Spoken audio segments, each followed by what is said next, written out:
We're here to share an important message for property tax relief for those who've been affected by the LA wildfires. Our hearts and thoughts go out to all the LA wildfire victims. We're going to give you a quick guide to the Misfortune and Calamity tax relief program that the LA County Assessor Office has. We're going to show you the form you need to fill out, show you where the website is and how to navigate that. And we're also going to give you a rough idea on how to calculate your property tax reduction based on your particular property. In order to file to have your property taxes reduced, you're going to click the link below or search for the LA County Assessor's Office, and you will find this link here. You're specifically looking for the Misfortune and Calamity tax relief. And again, I'm very sorry for your loss that you're going through. So on this page, there's some important frequently asked questions. I recommend you read through this. And the forms are here to download. You're going to start with EDS 820. As we get closer to when property taxes are due, which will be around April 10th, there will still be a lot of people that are suffering through this.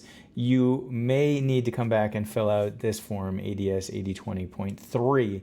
So make sure you talk to the assessor's office about that. We'll run you through the most recent version of the form. Make sure you click the link below to go to the site and download, and just in case this form has changed at all. Important things to note. This will be for any property that you own, any real property that you own. Could be a boat or aircraft as well, business, personal property, or manufactured home. Those would be covered as well. This is geared towards those who lost their real property, their home or a rental property. And these applications must be filed within 12 months after the date of damage. And those who've received significant damage, in fact, 100% of the structure is gone, I encourage you to get these filled out ASAP. Others who have partial damage, you may want to go ahead and get bids. What it's going to require is that the damage is a minimum of $10,000, which in many cases, it is dramatically more. Folks have lost everything. You're going to put the address of the damaged property. It does not have to be your primary residence. It's any property you own. And then you're going to check which type of property. We're talking real property. So that's what a house is, a condo, a rental property that the landlord owns. That's real property.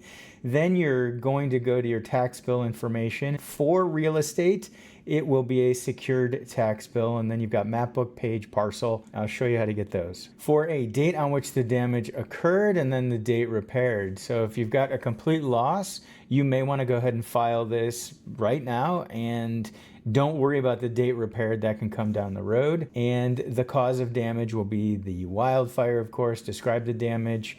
Probably don't need to go into much detail if you have a complete loss, because it'll be self-evident, because one of the things they talk about on here, we strongly recommend you include photographs of the damaged property with the application.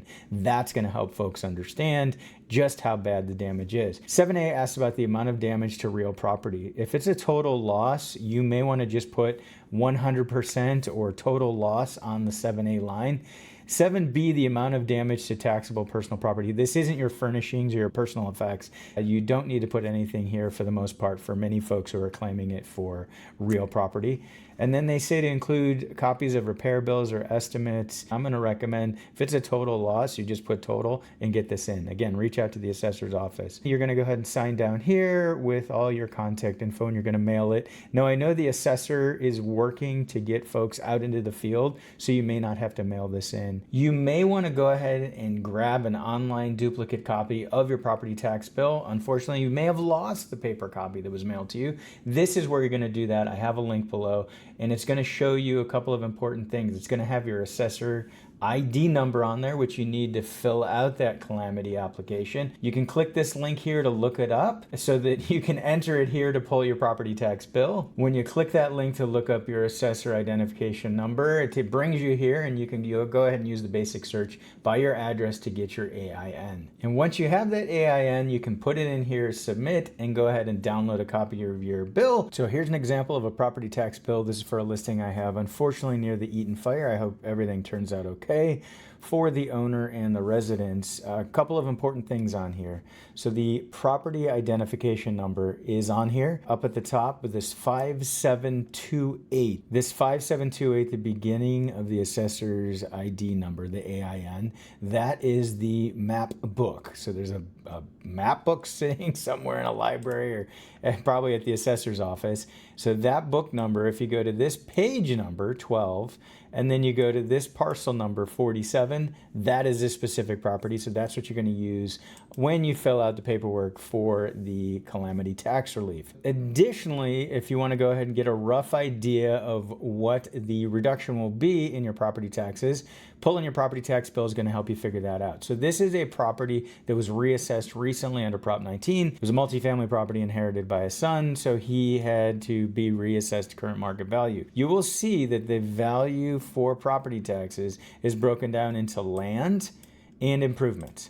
So land is the land underneath, improvements are any buildings that are sitting there. In this case, we have about a 75-25% ratio. So 750,000 is attributed approximately to the land, about 250,000 attributed to the improvements. What this means is that in the event that the entire structure burns down on this property and it's a complete loss, at most, we are going to see a reduction in the assessable value, assuming the assessor gives it the approval of the $250,000. You still will owe property tax for the land. So there will be about a 25% reduction in the property tax due, and that will be based on the date of the destruction all the way through until the property is rebuilt. So that's why it's helpful to pull your property tax bill and get a rough idea of the savings that you'll have. What's going to happen is you're going to submit this application that we've discussed to the assessor's office, and they're going to send you their assessment back. If you don't like how they've assessed it, you can contest it. There's a process for that, but just know it's going to add additional time and effort.